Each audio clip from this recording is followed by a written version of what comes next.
Good afternoon, my compatriots in the Philippines and the world. Today is February 3, 2025, a day after the presentation of the infant Jesus in the temple to fulfill the prophecy, the promised Messiah of the world. And now we are here also to fulfill the sacred prophetic prophecy for the Philippines in the world. Today we will have a ceremony, Thanksgiving Covenant ceremony. This is a fair instruction of my beloved Saint Teresa of the Child Jesus, who called me to my Carmelite vocation in the Philippine Carmel of Saint Joseph, founded by Venerable Bishop Alfredo Maria Obiat and the mothers, international mothers from Shanghai, China. So now, let me explain what we have for this ceremony. This is the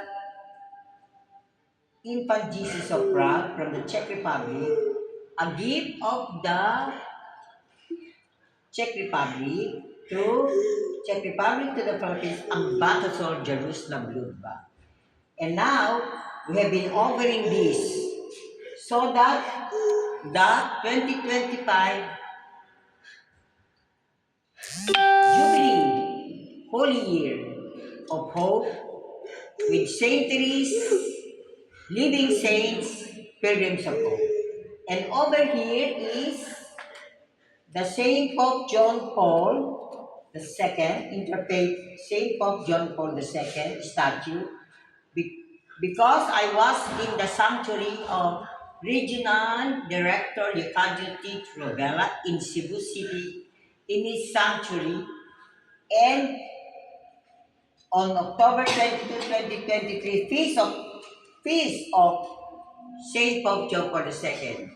I wanted to have a workshop, but early morning, I was awakened, and I know it is Saint Pope John Paul II. He wanted me to buy the statue to be given to the leaders of the Philippine Republic who can fulfill the Philippines Transfiguration Covenant country for the world.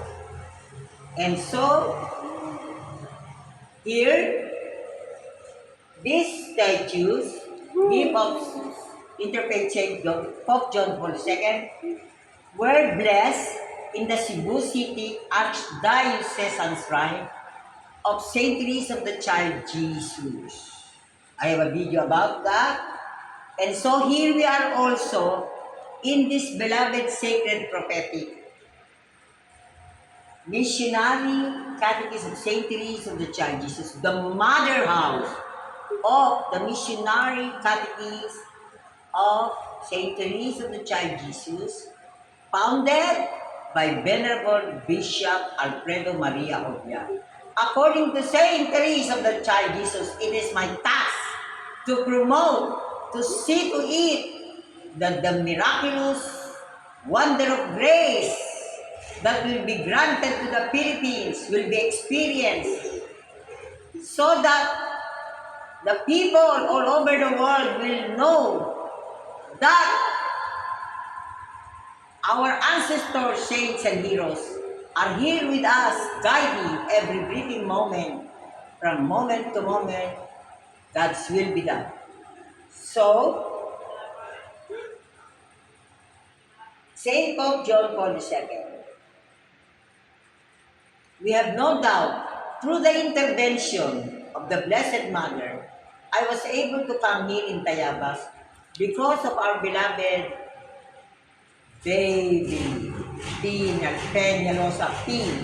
Katakutan, whom we proclaim or dedicated, consecrated in the Luacan Chapel of the Bleeding Heart, Our Lady of the Bleeding Heart, and the Ten Commandments in Baguio City. So this is a continuation as we make our pilgrimage here in Tayabas City, so that when we offer yesterday, our sister Babylin P. Katakutan, she represented all the candidates so that in our consecration, especially in this particular sacred Daddy. prophetic place, shrine of our Venerable Bishop Alfredo Maria Obiar, Hawakan mo ganyan, ha? the Hawakan mo. the Continuous yan. people I-ano mo lang yan. will see, the people will see how the miraculous wonder of grace will envelop every candidate, national or local, so that the Philippines will truly be experienced as the Transfiguration Covenant conquered the world. So now you see very well all the icons about Saint Teresa of the Child Jesus, because this is the missionary catechism of Saint Teresa of the Child Jesus.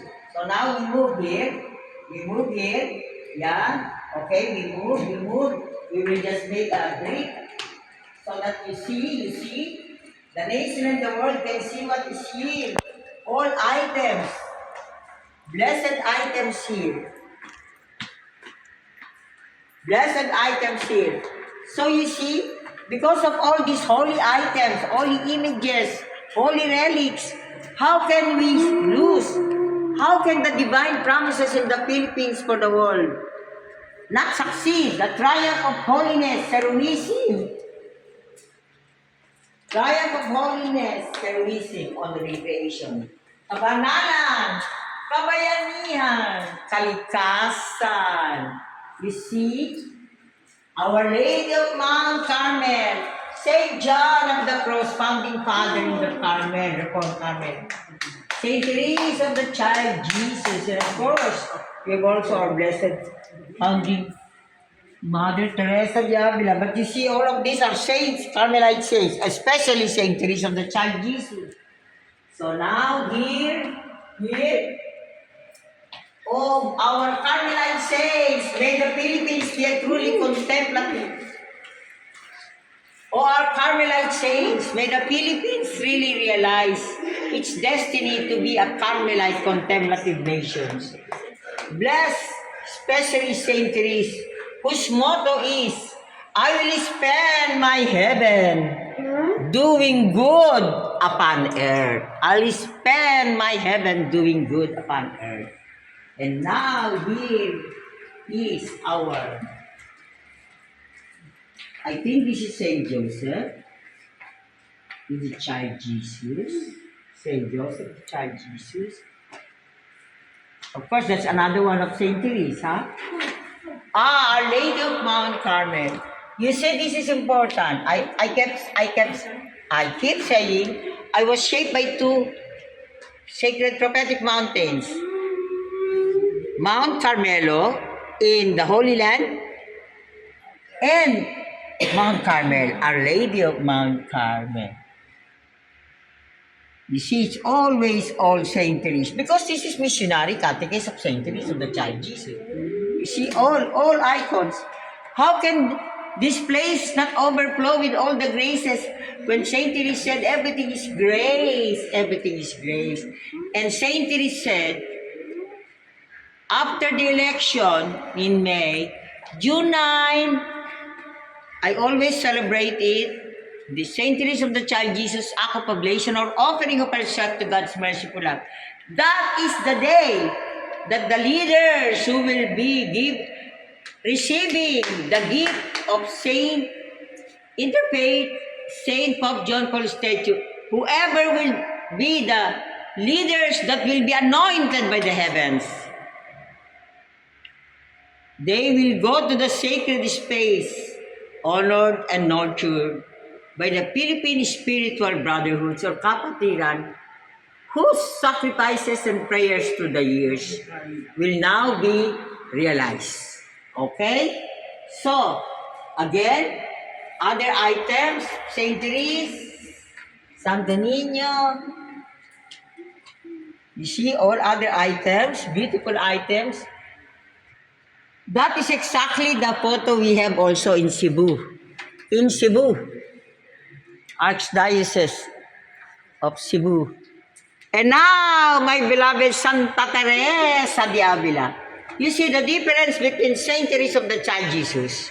Saint Teresa is holding roses. And, well, you know very well she has the cross Yep. and the roses. The roses. Now, Santa Teresa de Avila is really the founders of the Reformed Carmel. And so, you will always remember her because she has a pen and a book. Yeah. Because she's also a doctor of the church, like Saint Teresa of the Child Jesus. The proclamation of the being of Saint Teresa of the Child Jesus as the doctor of the church was done no less by Pope John Paul II, 1997, centennial of the death of Andres Bonifacio, Supreme Andres Bonifacio. Okay? So we'll move past now. We'll move past. We'll move past. Again, another Saint Therese. Another Saint Therese. Every corner is full of Saint Therese. That's the actual photo, by the way. This is the actual picture of Saint Therese of the Child. This is an actual photo. The actual photo of Saint Therese of the Child. And Child Jesus. This is an actual photo. Not painting. She died at 24 years old. Yes. So, her birthday, 150th birthday, January 2, 2023, she was proclaimed World Heritage Person by the UNESCO, United Nations Educational Scientific Organization. Okay? We are nearing towards the end. And here, Saint Teresa of the Child Jesus is a beautiful rendition again. Because Saint Teresa is not just called Saint Teresa of the Child Jesus, but also Saint Teresa of the Child Jesus of the Holy Face. You see, there is Holy Face. Child Jesus and the Holy Face on the cross. Okay? Okay, we're nearing the end.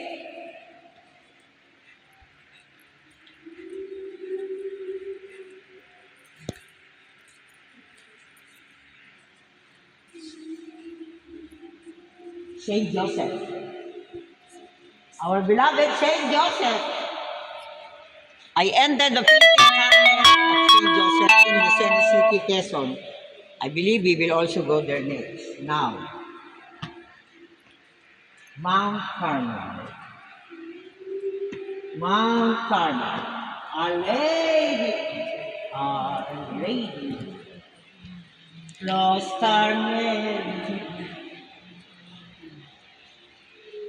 Flower of Carmel, blossoming by, splendor of heaven, Mother divine, none like to thee.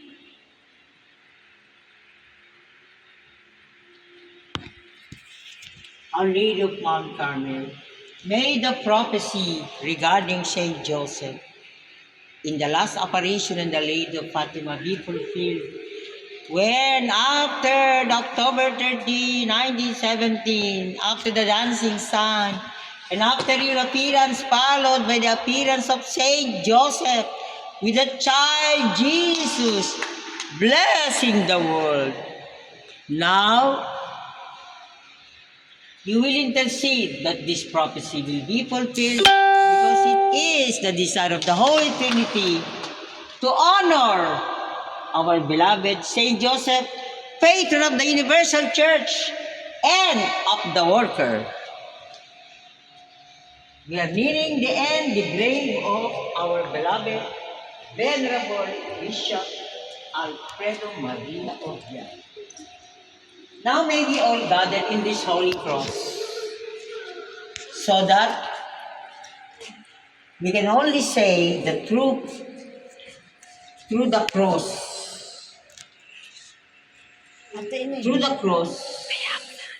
Through the cross, there is prayer and sacrifice.